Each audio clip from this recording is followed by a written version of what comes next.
রথযাত্রার দিন কাছে, তাই রানী রাজাকে বললে, চলো রথ দেখতে যাই। হ্যাঁ, রথযাত্রা, যাকে নিয়ে সেই জগন্নাথ দেব, তার প্রিয় খাবার গজা। আমরা পুরীর প্রসাদ হিসেবে গজাই পাই, কেউ পুরী গেলে গজাই নিয়ে আসেন। তো সেই গজা বড় প্রিয়, সেই গজা আজকে বানানো দেখাবো। তো তার জন্য আমি নিয়েছি এই চায়ের কাপের 2 কাপ মতো ময়দা, 2 কাপ মতো ময়দা নিয়েছি এবং এতে দিয়ে দেব লিকুইড ঘি 4 চামচ মতো।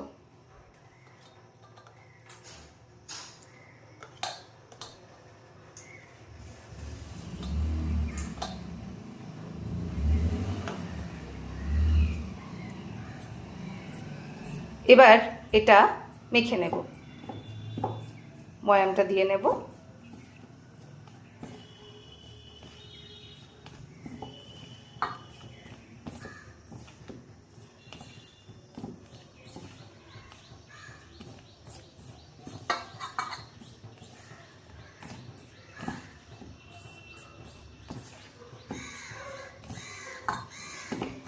ময়ামটা দেওয়া ঠিক হয়েছে কি না সেটা বোঝার জন্য যদি এরকম করে মুঠো করে নিলে যদি ভেঙে না যায় তাহলে বুঝতে হবে ময়ামটা ঠিক হয়েছে।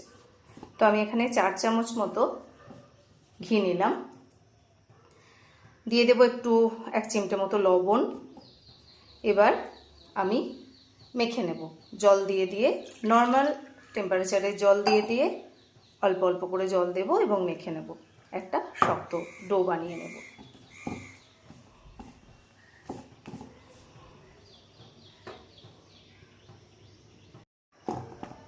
ময়দাটা আমার মাখা হয়ে গেছে, আমি 4 চামচ ঘি দিয়ে 2 কাপ ময়দা মেখে নিয়েছি।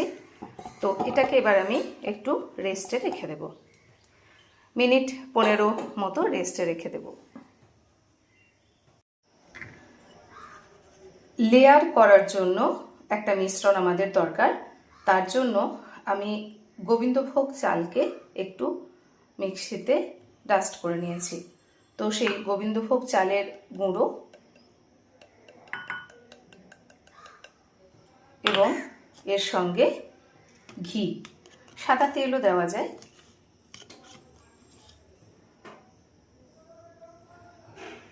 ঘি দিয়ে আমি একটা ব্যাটার করে রাখবো। এটা লেয়ারের জন্য আমাদের প্রয়োজন পড়বে।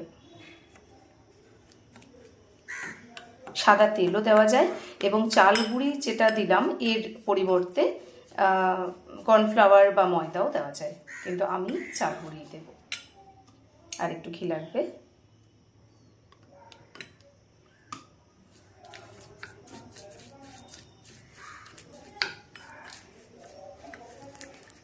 এটা আমি সাইডে রেখে দেব। এখন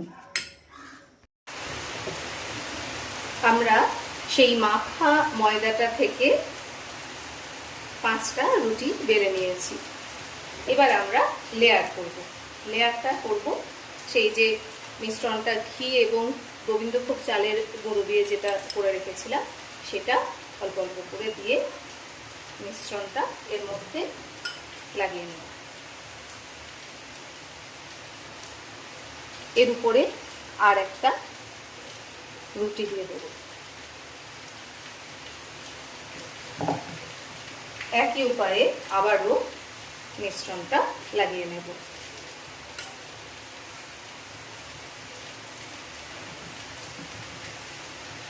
আবারও একটা রুটি,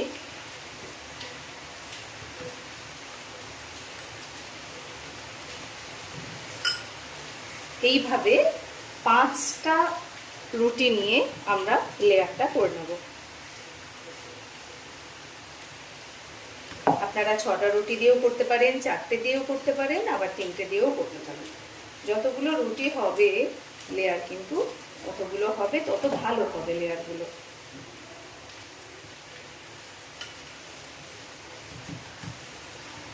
এই 5 নাম্বার রুটিটা এবার দিয়ে দিলাম।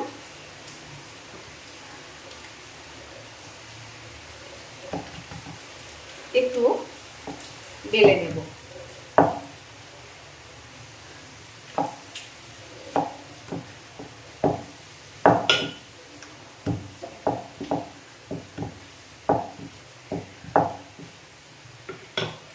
এবার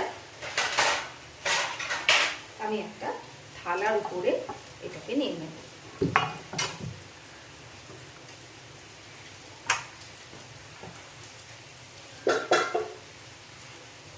এর মধ্যে আবারও সেই ব্যাটারটা দিয়ে দেবো। আবার একটা আর লেয়ার হবে না, কিন্তু এটাকে এবারে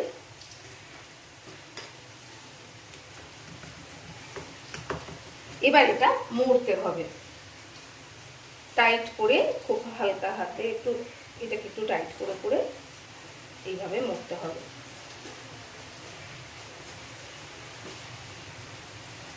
একটু এটা এরকম করার সময় একটু হাত দিয়ে এরকম করে দিলে এটা আরেকটু বড় হয়ে যাবে। এবং শেষের এই অংশটার জন্য আমি একটুখানি জল নেব, সামান্য একটু জল নিয়ে এখানটা একটু লাগিয়ে দেব।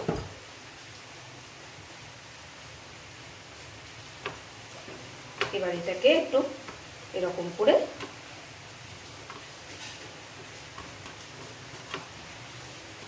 নিলাম। এবার এটা পিস পিস করে কেটে নেব। এবার এটা একটু পিস পিস করে কেটে নেব।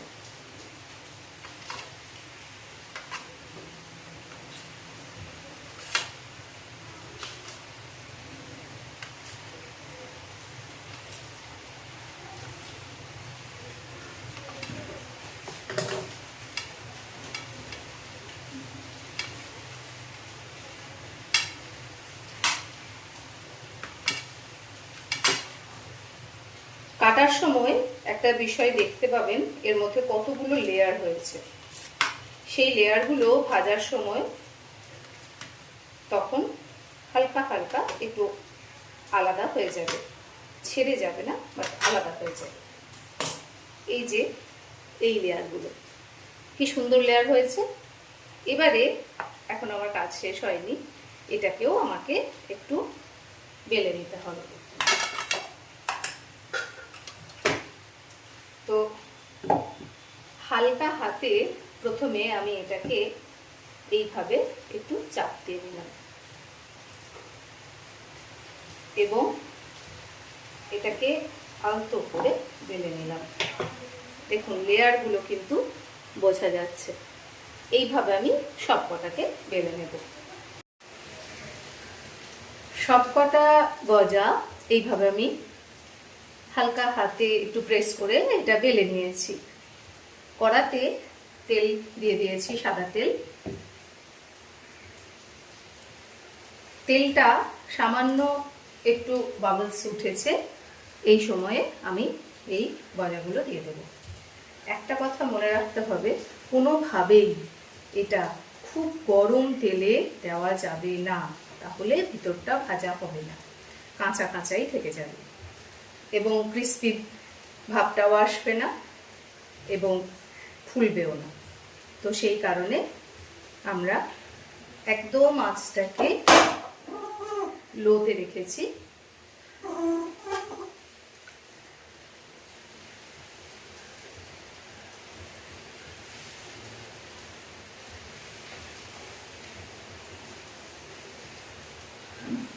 আস্তে আস্তে গজাগুলো ভেসে উঠবে।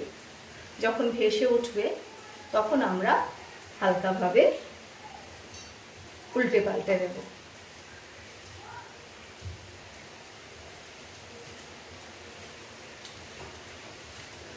তো ফিরে আসছি কিছুক্ষণ পরে। গজাগুলো আমাদের একটু ভেসে উঠেছে। এই পর্যায়ে আমরা গজাগুলোকে সব উল্টে দেব। এইভাবে একবার এদিক একবার ওদিক করে উল্টে পাল্টে গজাগুলো ভেজে নিতে হবে।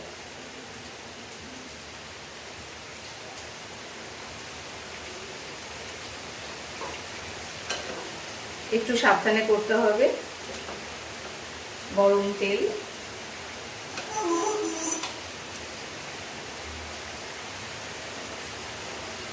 তো গজাগুলো দেখুন লেয়ার কিন্তু ছাড়তে শুরু করেছে।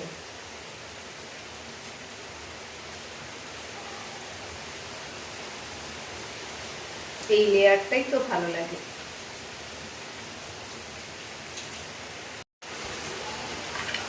গজাগুলো আমাদের প্রায় ভাজা কমপ্লিট হয়ে গেছে।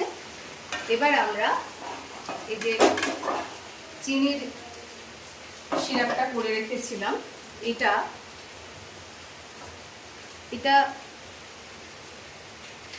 একটু চ্যাটচেটে ভাব আছে, একটার হালকা একটা তার হচ্ছে, হালকা খুব হালকা একটা তার হচ্ছে। তো এর মধ্যে আমরা গজাগুলো দিয়ে দেবো।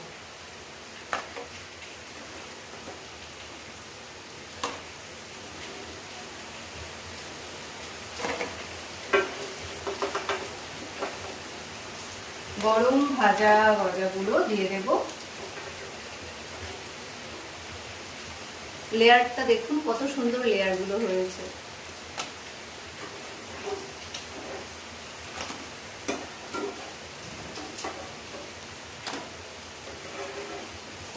এবার একটু এটা মধ্যে রসগুলো যেন একটু ঢোকে।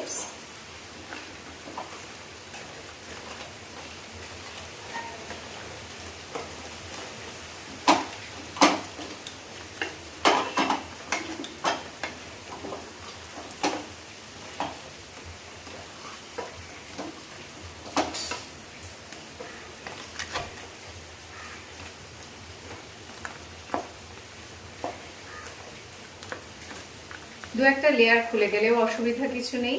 আমার দু একটা লেয়ার খুলে গেছে, এই যে একটু খুলে গেছে, কিন্তু অসুবিধা কিছু নেই তাতে, বরং ভালো, রসগুলো আরো ভালোভাবে ঢুকবে।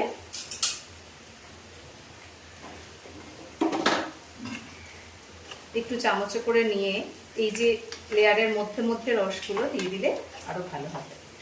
তো আমি একটু দিয়ে দিচ্ছি, চামচে করে নিচ্ছি রসটা, এবং এই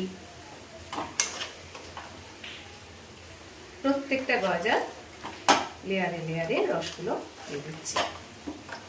এতে মিষ্টিটা ভিতরে ঢুকেও যাবে, খেতে ভালো লাগবে, আর ঠান্ডা হলে এটা ক্রিস্পি থাকবে। আরো ঘন রস করা যায়, কিন্তু আমি একটু পাতলা করেছি, পাতলাও ঠিক না, মাঝামাঝি করেছি। তা এবার এগুলো আমি তুলে নেব প্লেটের মধ্যে, এবার এগুলো আমি তুলে নেব।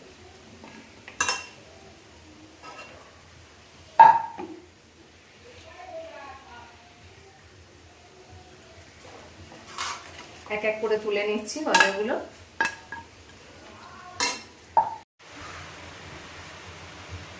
আমাদের গজা রেডি।